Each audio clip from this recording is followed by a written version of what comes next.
Hello everyone, welcome to Wildwood Studio. I'm Sarah, and in this video, I'm going to be making a little name sign for my friend's daughter. The first thing I did was sketch this in my sketchbook, then once I was happy with the design, I transferred it to the wood. I started with burning the letters in Eleanor's name. I used my knife tip pen for pretty much this whole burning since it's all outlines with no shading. As always, I'm using my Razertip SSD10 wood burner, and I'm working on a 6x8 basswood panel. I have links in the description where you can find a burner like this if you're interested. I'm not sponsored by them in any way, but people always ask me where to get a burner like mine, so I figured I'd provide the links. Also, if you're enjoying this video so far and you're interested in clicking on things, don't forget to subscribe and click the bell to be notified whenever I post a new video. Okay, so I made this burning last summer when my friend and her husband were coming to visit with their daughter. Eleanor was only about 6 months old at the time, and she's a couple months past her first birthday now, so it's definitely taken me a while to get around to editing this. But hopefully you'll enjoy watching me make it anyway. I was inspired to draw these little characters by a Jellycat stuffed cow that I bought for her as a gift, so that's why I put the cow on the sign, along with an elephant since Ellie has lots of elephant toys, and a fox cause odd numbers of things are always better than even numbers in terms of composition.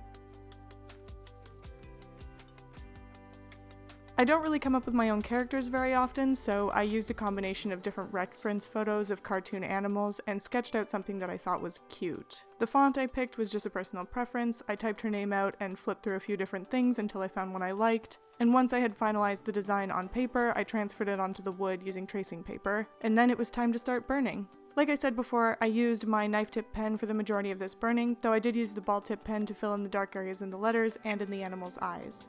The only really difficult thing about this burning was maintaining a constant line weight, but I have a fair amount of practice with this at this point, so that wasn't much of an issue for me. I think this sort of project would be really great for a beginner since there's next to no shading, and it only took me around 2 to 2.5 hours, including doing the drawing, so I think it would be a good first project for someone who kinda wants to try out wood burning. And it was pretty fun. I'm thinking about maybe trying a few more designs.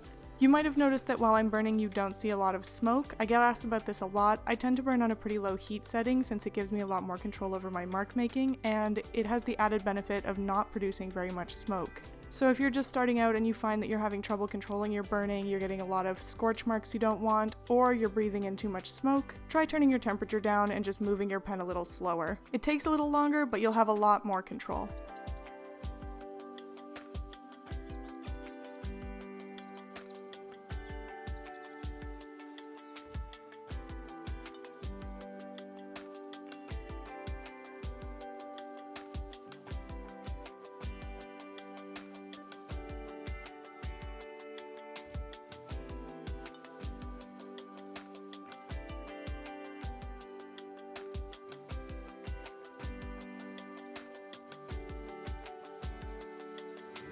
The last thing I did for this burning was add the color.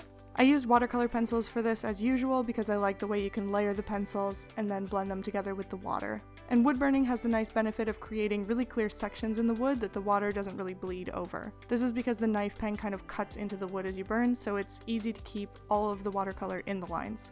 On my first pass, I did a fairly uniform color in each of the different sections of the burning, and then I went back in with the pencil and added a colored outline around the edges and blended that in as well. That's why the colors get darker around the edge and fade a bit towards the center.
Overall, I'm pretty happy with how this turned out. Here's a final picture of the burning, and another one with the stuffed cow that inspired this gift.